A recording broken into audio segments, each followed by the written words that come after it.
문제 이론 8번에서 22번 시작할게요. 8번 다음 사례에서 보장되어야 하는 대상자의 권리는 대상자는 평소에 온돌에서 생활해 왔는데 시설에 입소한 후 침대 생활을 해야 해서 잠이 쉽게 들지 않고 떨어질까봐 불안해한다. 1. 사생활을 보호받을 권리. 2. 신체 구속을 받지 않을 권리. 3. 충분한 정보를 제공받을 권리. 4. 차별 및 노인학대를 받지 않을 권리. 5. 안락하고 안전한 생활환경을 제공받을 권리. 정답은 5번이죠. 안락하고 안전한 생활환경을 제공받을 권리. 야, 침대에서 떨어질까봐 불안하잖아요. 안전이 보장이 안 된 거예요. 편안하지도 않아요. 온돌에서 생활했는데 침대에서 살아야 되니까 안락하지가 않아요. 또 불안하니까 안전하지 않다라는 거를 알 수가 있겠죠. 그래서 요거 말고 화장실에 비상벨을 설치를 했다. 그러면 이것도 안전이죠. 그런데 안락이 나오든 안전이 나오든 안전에 대한 것만 나와도 안락하고 안전한 생활환경이에요. 요거는 그냥 하나로 묶여있기 때문에 안전만 나와도 안락하고 안전한 생활환경을 제공받을 권리이다. 요거를 기억하시면 되고요. 9번 노인학대 방지 및 예방에 관한 설명으로 옳은 것은 1. 학대 예방 교육은 개별 교육으로 진행한다. 2. 장기요양 기간은 모든 직원은 신고 의무자이다. 3. 학대를 발견한 즉시 주민자치센터에 신고한다. 4. 학대 피해 노인은 요양보호사의 집에서 일시 보호한다. 5. 신고 의무 불이행 시 1,000만원 이하의 과태료가 부과된다. 정답은 2번이죠. 2번. 우리가 장기 요양기관의 모든 종사자는 신고 의무자예요. 신고 의무자, 의료인, 노인복지시설 관련 종사자, 장애인시설 관련자, 구급대원, 재가 장기요양기관 종사자 다 모두 신고 의무자예요. 그래서 신고 의무를 위반하면 500만원 이하의 과태료를 부과를 해요. 그래서 앞에 보시면 신고 의무 불이행 시 1,000만원이 아니라 500만원이죠. 500만원 이하의 과태료가 부과되고 학대를 발견한 즉시 어디에 신고를 하냐? 주민자치센터가 아니라 노인보호 전문기관, 노인보호 전문기관에다가 신고를 해요. 이거 신고를 안 하면 우리가 노인분이 학대를 당하고 있어요. 그래서 우리가 노인보호 전문기관에 신고를 했다. 그러면 요양보호사의 역할 중에서 그거는 옹호자의 역할이에요. 편들어주는 거. 대상자가 직접 신고를 못하니까 내가 대신 신고를 해줬다. 이거는 옹호자의 역할. 옹호자 역할. 4번 학대 피해 노인은 요양보호사의 집에서 일시보호를 하는 게 아니라 학대 피해 노인, 학대 피해 노인 전용 쉼터라는 게 있어요. 이 학대 피해를 받은 노인들만 가는 이런 전용 쉼터가 있어요. 요양보호사의 집에서 하는 게 아니라 여기로 가면 되는 거고요. 10번 요양보호사가 시설로부터 업무상 부당한 대우를 받았을 때의 대처 방법이에요. 1. 시설을 퇴사한다. 2. 동료 요양보호사에게 자문한다. 3. 장기요양요원 지원센터에 상담을 신청한다. 4. 노인보호 전문기관의 법적 처리 방안을 알아본다. 5. 산업재해보상보험법에 따른 구제 방법을 알아본다. 업무상 부당한 대우예요.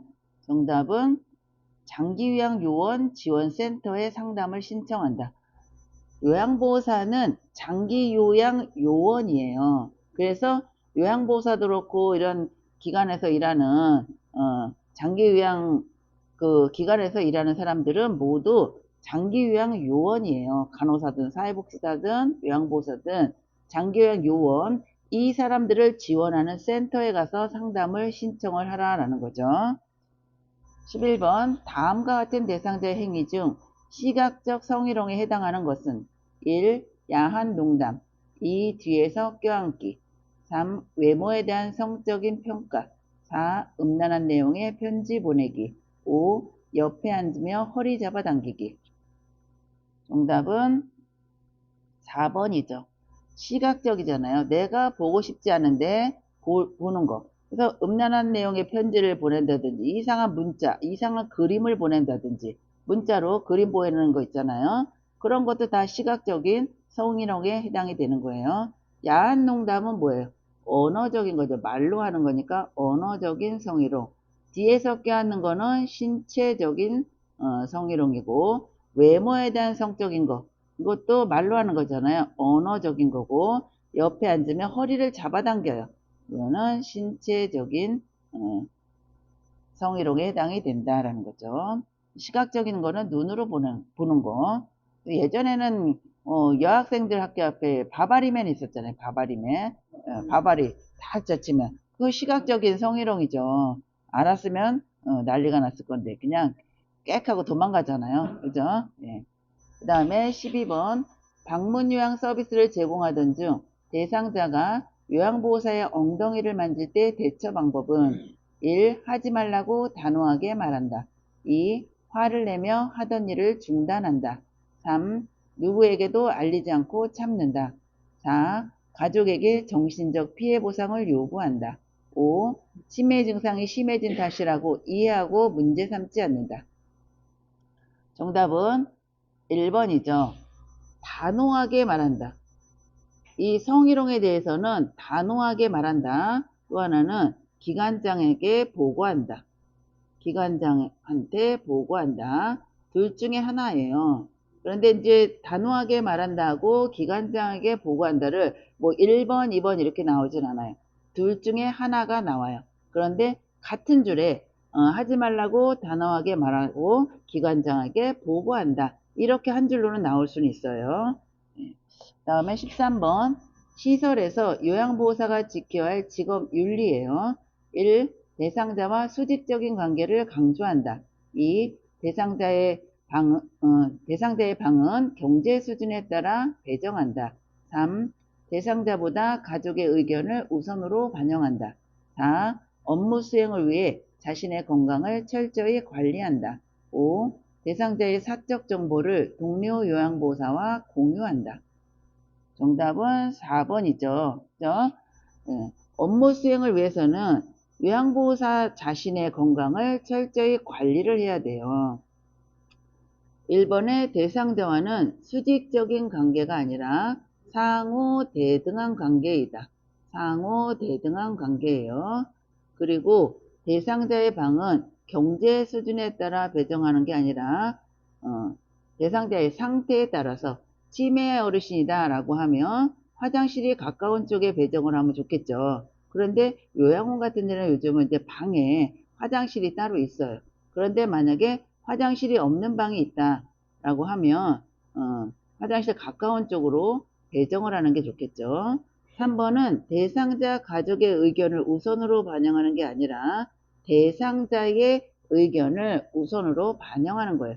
장기요양보험은 대상자 중심 요양보호예요. 대상자를 위한. 그래서 가족의 의견보다 대상자의 의견이 나와야 정답이 될 수가 있겠죠. 사적인 정보는 동료 요양보호사와 공유하면 안 되겠죠. 개인정보 유출도 이것도 벌금을 받아요.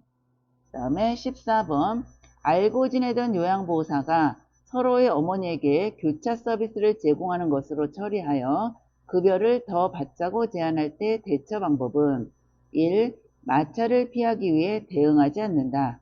2. 윤리 원칙에 어긋난다고 말하며 거부한다. 3. 제안을 수용할 만한 다른 요양보호사를 소개한다. 4. 어머니에게 교차 서비스 제공에 대해 미리 설명한다. 5. 교차 서비스에 대해 주변에 비밀로 해줄 것을 부탁한다. 정답은 2번이죠. 이게 무슨 얘기냐. 요양보호사 교육원에서 둘 다 시어머니가 계셔서 가족 요양을 하려고 교육을 받았어요. 그리고 교육을 받고 실제로 일을 하려고 하니 가족 요양은 시간이 좀 작죠. 그러다 보니까 급여가 좀 적을 수가 있어요. 그래서 실제로는 내 시어머니 내가 보고 또 다른 선생님 그 시어머니 다른 선생님 보고 있는데 이 서류상으로만 서로 교차해 가지고 다른 사람의 시어머니를 보는 걸로 해서 시간을 더 연장을 받아서 급여를 더 받았단 말이에요. 이거는 불법이에요. 불법. 불법이라고 거부한다. 윤리원칙에 어긋난다고 거부한다. 이런 식으로 정답이 나와요. 그 다음에 15번 가족이 기저귀 재사용을 강요할 때의 대처 방법은 1. 가족이 방문하는 날만 재사용한다. 2. 재사용하지 않고 그 이유를 설명한다. 3. 오염 정도가 적으면 말려서 사용한다. 4. 대상자에게 알리고 서비스를 중단한다. 5. 보호자의 요구 사항을 기록한 후 재사용한다. 정답은 2번이죠. 우리가 기저귀 아니면 코로나 때문에 마스크 둘 중에 하나가 나와요. 다 재사용하면 대상자한테 몸에 해롭습니다. 이런 내용을 설명을 해서 사용을 하면 안 되겠죠. 16번 호흡기계 감염을 예방하기 위한 기침 예절이에요. 정답은 3번이죠. 3번 그림 팔로 이 침이나 이런 게 파편이 튀면 안 되잖아요. 호흡기가 감염은 폐를 통해서 감염이 되는 거예요. 감기가 될 수도 있고 폐결핵이 될 수도 있고 그래서 팔로 감싸서 비말이 튀지 않게 해주면 되겠죠. 17번 다음에서 설명하는 질병은 감염력이 매우 강하다. 밤에 가려움증이 심해진다. 동거가족도 동시에 치료해야 된다. 1. 옴 2. 두드러기 3. 대상포진 4. 피부 건조증 5. 아토피 피부염 정답은 1번이죠. 옴. 오음을 보실게요. 오음 관리법. 오음 진드기는 피부 감염증이에요. 그래서 이 오음 진드기는 감염력이 매우 강하며 잘 옮아요. 그래서 대상자는 물론 같이 사는 가족이나 동거인, 요양보호사 등 대상자와 접촉한 사람은 증상의 유무와 상관없이 함께 동시에 치료한다. 오음에 대한 시험 문제 증상의 유무와 상관없이 함께 동시에 치료한다. 우리가 모든 질환은 증상이 있어야 치료를 해요. 하다못해 감기에 걸려도 어때요? 콧물이 나야지 콧물에 대한 약을 먹을 거고 기침이 나와야 기침에 대한 약을 먹을 거 아니에요. 그런데 오음은 증상이 없어도 무조건 동시에 치료를 해야 된다는 거죠. 개인위생 철저히 해야 되고 내일 및 친구료는 뜨거운 물로 10분에서 20분 세탁을 해요. 뜨거운 물이에요. 이게 또 찬물로 세탁한다. 이렇게도 나와요. 그리고 세탁한 후에는 3일 이상 사용하지 않는다. 당장 입히지 않는다는 얘기예요. 이렇게 세탁을 하고 건조도 하고 햇빛에 말렸어도 3일 정도는 사용하지 않는 게 안전하다라는 거예요. 왜냐면 이 옴진드기가 죽지 않고 살아있는 게 있을 수도 있잖아요. 그러면 재감염이 될 수 있기 때문에 3일 이상 사용하지 않는다. 근데 세탁이 어려워요. 이런 거는 3일간 햇빛을 쬐요. 햇빛에 널어요. 그렇지 않으면 뜨거운 다리미로 다려요. 다려서 옴 진드기를 죽게 만드는 거죠. 근데 이게 알레르기와 혼동되기가 쉬워요. 그래서 가려움증이 좀 심하다라면 병원에 가서 진단을 받아야 되겠죠. 병원에서 처방받은 로션이 있어요. 연고 로션. 예, 이거를 얼굴은 빼고 목에서 발끝까지 온몸에 골고루 발라요. 이거는 언제 바르냐? 밤에 발라요. 밤에 바르고 아침에 다음날 아침에 씻어내요. 샤워를 하는 거예요. 다음날 아침에. 왜 그러냐면 옴진드기가 밤에 활동을 해요. 밤에 활동을 하기 때문에 활동하는 시간에 이거를 발라주는 거예요. 약을. 튀어나올 거 아니에요. 그쵸? 예, 그래서 마비론에서 수축되거나 굴곡진 부위도 빠뜨리지 말고 발라야 된다라는 거죠.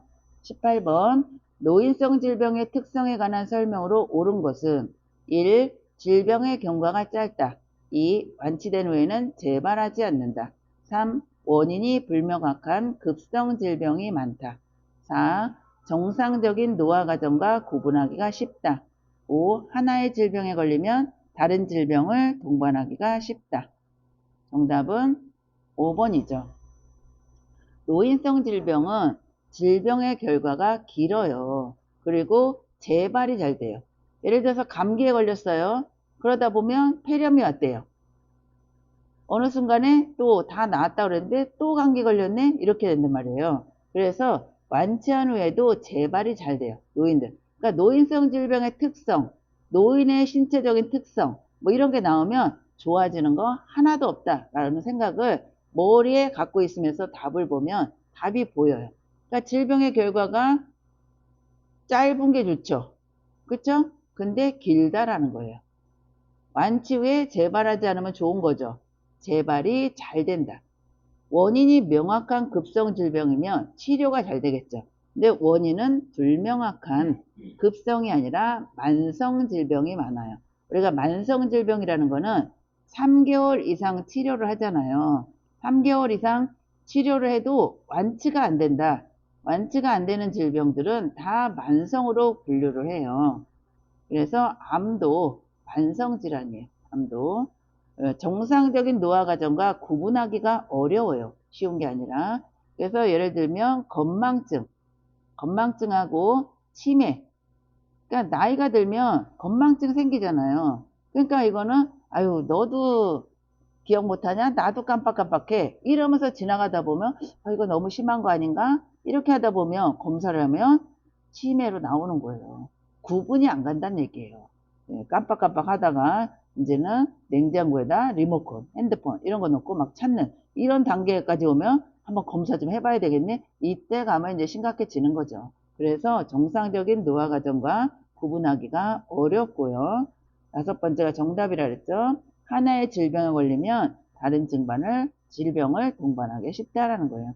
노인들은 고혈압, 당뇨, 고지혈증, 뭐 만성 질환이 많잖아요. 만성 퇴행성 관절염 이런 거 한두 가지가 아니다라는 거예요. 그래서 노인분들이 약을 엄청 많이 드세요. 요양원에 이렇게 입소하신 분들 보면 어떤 분들은 뭐 열 몇 개씩도 드세요. 약 먹다 배부르게 생긴 거죠. 다른 질병을 동반하기가 쉽다라는 거예요. 자, 특성 한번 다시 한번 보실게요. 단독 발생이 드물고 다른 질병과 동반이 잘 된다. 원인은 불명확한 만성 퇴행성 질환이다. 경과가 길어요. 재발도 빈번하고 합병증도 잘 생기고 초기 진단이 곤란해요. 초기에 진단하기가 쉽지 않다. 정상적인 노화 과정과 구별하기가 쉽지가 않다. 또 신체적, 심리적, 사회적, 경제적, 영적인 측면 모두 연관이 돼 있고 또 약물에 민감하다. 이것도 시험에 잘 나와요. 노인성 질환에서 약물에 민감하다. 왜 그러냐면 신장 기능이 떨어져요. 그러니까 배설이 잘 돼야 되잖아요. 신장 기능이 좋아져서 방광을 통해서 소변으로 노폐물이 배설이 돼야 되는데 그런 배설하는 능력이 떨어지면 약물도 마찬가지잖아요. 약을 내가 먹었으면 몸에 그게 100%다 흡수가 되는 게 아니라 어느 정도 흡수되고 또 빠져나가고 또 약을 먹고 이렇게 하잖아요. 근데 약은 계속 아침, 점심, 저녁 취침약 계속 먹어요. 그 다음 날도 또 먹고. 근데 신장 기능의 배설 능력이 떨어지면 이게 약물도 배출이 안 되겠죠. 그래서 약물 중독 상태가 되는 거예요. 노인이 되면 약물 중독 상태가 된다. 약물 중독, 우리가 뭐 마약 중독만 중독이 있는 게 아니라 약물도 중독이 된다는 거예요. 그리고 노인들은 질환 자체가 가벼워도 의식장애까지 올 수가 있어요. 쉽게 말하면 설사를 해요. 설사를 했는데 설사는 물변이에요. 물도 빠져나가기 때문에 탈수 상황이 되죠. 탈수.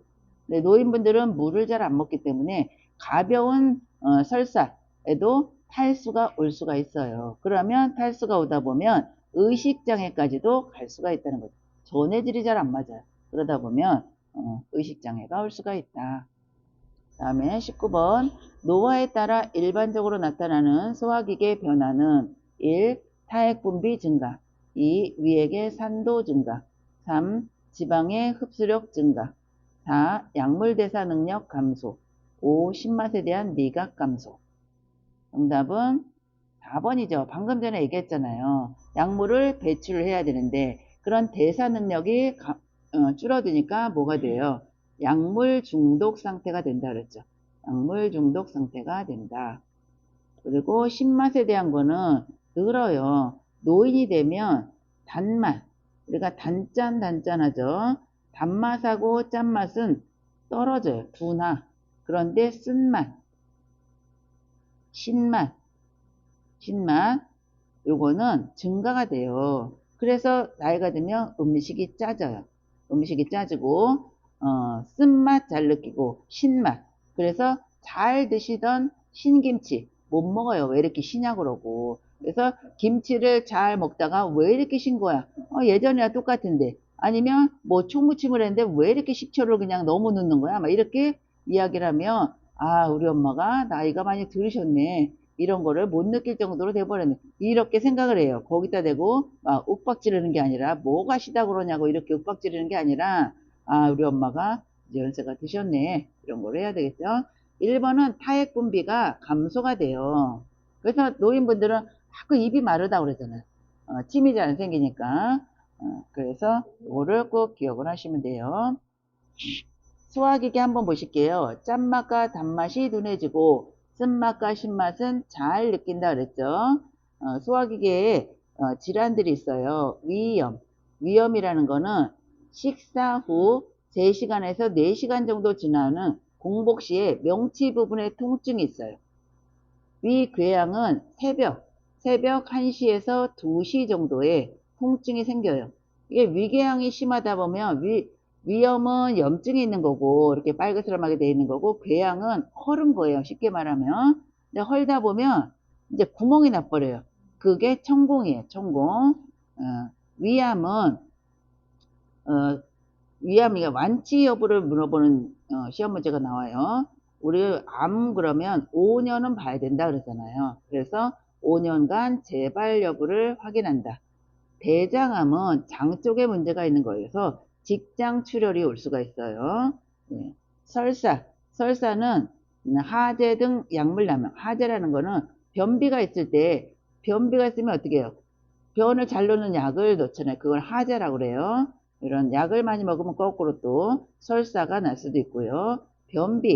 변비는 섬유질이 적은 이런 음식을 먹게 되면 변비가 오죠. 그럴 때 복부 마사지를 해요. 복부 마사지는 어떤 방향? 시계 방향.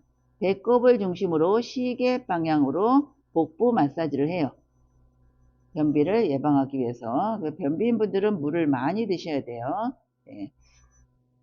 자, 20번 보실게요. 대상자의 혈압약 복용 방법으로 옳은 것은 1. 두통이 있을 때 약을 복용한다. 2. 체중이 감소하면 복용량을 줄인다. 3. 혈압이 높아지면 복용량을 늘린다. 4. 혈압이 정상으로 조절되어도 약을 복용한다. 5. 전날에 약을 복용하지 않은 경우 2회 분량을 한꺼번에 복용한다. 정답은 4번이죠. 혈압약은 내가 조절하는 게 아니에요. 혈압을 체크한 거를 적어가서 병원에 가서 의사의 진단을 받아서 약을 조절해야지. 내가 혈압이 정상이네. 한번 안 먹어볼까? 한 일주일 안 먹어봤어도 뭐 별로 별 차이가 없네. 그러면 그냥 끊어버려요. 예. 그러면 갑자기 혈압이 오르는 상황이 벌어졌을 때 뇌혈관에 약해져 있는 혈관이 터져요. 그게 뇌출혈이에요. 뇌출혈. 그러면 정상적으로 조절돼서 내가 이거를 해서 안 먹었는데 갑자기 뇌출혈이 생겼어요. 그러면 뇌출혈은 한쪽을 마비를 시켜요. 편마비. 그러면 약을 그냥 먹는 게 낫겠어요. 그냥 내가 마음대로 조절해가지고 어느 순간에 터져서 뇌출혈이 와서 몸을 못 쓰는 게 좋겠어요. 이거는 안 된다는 얘기예요. 그래서 우리 시험 문제에 그런 것들이 나와요. 대상자가 혈압이 정상적으로 조절했다고 약을 안 먹은다고 했을 때 요양보호사가 어떻게 대처를 해야 되냐라는 문제가 나오면 그때 나오는 게 그 답이에요. 이 혈압약으로 인한 약물 부작용보다 안 먹어서 생기는 부작용이 더 큽니다라고 설명을 해서 복용을 하게 해야 된다라는 거죠. 예. 그리고 우리가 이제 약 같은 경우 약을 전날 약을 복용을 하지 않았다 그래서 2회 분량을 한꺼번에 복용하지는 않아요. 또 이런 약물 복용하는 것도 나오는데 예를 들어서 아침약을 안 먹었어요. 아침약을 안 먹고 한 9시 정도에 생각이 난 거예요. 약을 안 먹었네. 그러면 이때 먹으면 돼요. 그런데 생각난 게 하필이면 12시가 다 돼서 생각이 났어요. 그러면 12시에 또 먹는 약이 있을 거 아니에요? 그럼 아침약하고 점심약을 두 가지를 동시에 복용하지는 말라는 거예요. 점심 식사를 하고 나서 복용을 하라는 거죠. 2배 용량을 복용을 하면 안 된다라는 거죠. 21번 심장의 수축력이 저하되어 호흡곤란, 부종이 나타나는 질병은 1. 폐렴, 2. 결핵, 3. 심부전, 4. 고지혈증, 5. 동맥경화증. 정답은 3번이죠. 심장에 대한 거니까 심부전이에요. 심장이 제 기능을 못해요. 그래서 이렇게 심부전이 있는 사람들은 수분 섭취를 제한을 해야 돼요. 수분 섭취를 제한을 해야 된다. 그러니까 수분 섭취를 제한하는 질병은 이렇게 해서 시험 문제가 또 따로 나와 있어요. 그럴 때 심부전, 신부전, 심장도 있지만 수분 섭취를 제한해야 되는 질병은 심부전이 있고, 또 신장에 해당되는 신부전이 있어요. 신부전. 또 부신 쪽에 문제가 있을 때 갑상선 기능 저하증, 갑상선 기능 저하증일 때, 또 간경화증. 간경화증 환자들은 어때요? 복수가 차잖아요. 물이 빠져나가지 못하니까 복수가 차요. 배가 빵빵해져요. 그래서 요런 질환을 갖고 있는 사람들은 수분 섭취를 제한을 해야 된다. 따로 또 문제가 나오니까 기억을 하시면 좋겠고요. 심혈관계. 심장 근육이 양이 증가한다. 근육량이. 최대 심박출량, 심장의 박동수가 감소해요. 심박동수라 그러죠. 또 말초혈관으로부터 심장으로 혈액순환 감소한다. 하지 부종과 정맥류, 항문 쪽에 치질이 생길 수 있어요. 그러니까 심혈관계에 대한 거 시험 문제에 잘 나와요. 심혈관계 질환을 갖고 있는 사람들. 그러면 그때는 선생님들이 무엇을 기억을 해야 되냐면 심장의 근육량이 증가한다. 결국은 심장 근육이 두꺼워진다. 심장의 근육이 두꺼워진다를 기억을 하시면 두꺼워진다. 두꺼워지면 이게 심장 근육이 두꺼우면 탄력성이 있어요? 없어요? 없죠. 그러니까 심장에서 뿜어내는 혈액이 멀리 못 가요. 박출량. 그러니까 심장의 박동수도 빨리빨리 안 뛰어요. 그래서 연세가 있으신 분들은, 연세 있는 분들은 심장의 맥박수가, 맥박수라 그러잖아요. 숫자가 적어요. 60회, 50회 이렇게 뛰는 분들이 많아요. 또 이게 심장의 박출량이 줄어드니까 말초까지, 저 발끝에 손끝에까지 심장에서 혈액을 못 보내줘요. 그러니까 연세가 있는 분들은 뭐라 그래요? 손발이 저리다라는 표현들을 많이 하죠. 손발이 저리다라는 거는 그럼 뭐예요? 혈액순환이 안 되나 보네. 이렇게 얘기를 하잖아요. 그래서 이게 심장이 두꺼워지기 때문에 나타나는 거고, 또 갔던 거가 말초까지 갠신이 갔어요. 말초까지 간신히 갔는데 이게 다시 심장으로 귀환을 해야 되는데 천천히 갔던 게 또 빨리 오진 못하잖아요. 천천히 오잖아요. 그러니까 하지 부종, 하지 정맥류 이런 거 있잖아요. 하지 부종도 잘 생긴다라는 거예요. 고혈압이 발생을 하겠죠. 고혈압의 증상은 팔다리가 저리고 뒷머리 뻐근하고, 그래서 처방약은 꾸준히 복용을 해야 된다. 동맥경화증은 혈관 내부가 좁아지거나 막힌 거예요. 그래서 좁아져 있는 혈관, 이게 혈전이라고 그러죠. 혈전, 찌꺼기가 돌아다니다가 혈관이 이런 동맥경화증으로 해서 이렇게 좁아져 있는 혈관에 딱 막히면, 심장에 가서 막히면 심근경색, 또 뇌에 가서 막히면 뇌경색이라는 표현을 하죠. 심부전이라는 거는 심장의 수축력이 저하돼서 필요한 혈액을 충분히 내보내지 못하는 상태이다. 그래서 걸을 때나 계단 오를 때 호흡곤란이 오죠. 빈혈은 철분 부족. 빈혈일 때 철분제를 복용할 때는 비타민 C, 오렌지 주스와 함께 복용한다. 이것도 시험에 잘 나오는 문제죠. 22번 전립선 비대증 대상자에게 나타날 수 있는 증상은 1. 단백뇨가 있다. 2. 배뇨 후 시원하다. 3. 배뇨 횟수가 감소한다. 4. 소변 줄기가 굵어진다. 5. 소변이 마려울 때 참기 힘들다. 정답은 5번이죠. 전립선 비대증은 방광이 있으면 방광에서 요도로 소변이 나가겠죠. 그런데 요 방광 밑에 전립선이 있어요. 근데 나이가 들면 남자들은 남성 호르몬이 줄어들게 되면 전립선이 커져요. 전립선이 커지면 이 요도를 누르겠죠. 그래서 소변이 차도 빨리 못 나와요. 그러니까 뭐 쫄쫄쫄쫄 나온다. 조금씩. 그러니까 어때요? 소변을 많이 넣는 것 같아도 요만큼밖에 못 넣어요. 그러면 요만큼의 소변이 차면, 여기까지 차면 소변이 마려운 증상이 나타나는데 요만큼밖에 못 봤어요. 그러면 요만큼이 보이는 시간은 짧죠. 자주자주 소변을 보는 거예요. 빈뇨. 빈뇨. 네. 그래서 소변의 횟수는 증가하죠. 배뇨 왜 시원하겠나요? 쫄쫄쫄 넣는데 시원하지도 않고. 배뇨 횟수는 증가하겠죠. 이거를 한 번에 이만큼을 넣어야 되는데 요만큼씩 넣고 또 조금 있다 또 넣고 이러면 횟수는 증가하고 소변줄기는 가늘어지죠. 소변줄기는 가늘어져요. 그래서 소변이 마려울 때 참기가 힘들다라는 거예요. 그래서 우리가 비뇨생식기계 보시면 요실금 있어요. 요실금. 요실금은 복압성 요실금, 절박성 요실금, 역류성 요실금이 나와요. 그래서 복압성은 압력, 복부내에 압력이 증가하면 소변이 나오는 거예요. 그래서 기침할 때, 웃음, 크게 웃을 때. 그래서 복압성 요실금인 사람은 웃음 치료하면 안 돼요. 줄넘기, 달리기 이런 거 할 때도 소변을 참을 수가 없어요. 소변이 배출이 된다는 거죠. 절박성 요실금은 요거를 긴박성 요실금이다 라고도 이야기하는데 그야말로 절박한 거예요. 내가 소변 보고 싶다고 막 느끼자마자 바로 소변이 배출이 돼. 참을 수가 없는 거죠. 역류성은 방광의 소변이 너무 차서 더 이상 고일 게 없어요. 이제는 넘쳐서 밀려 나오는 거예요. 방광에서 소변이 넘쳐 흘러나오는 거를 역류성 요실금이다. 전립선 비대증은 잔뇨감, 또 금방 나오지가 않아요. 소변이 힘을 줘야지 나오고 소변 줄기가 또 끊어져요.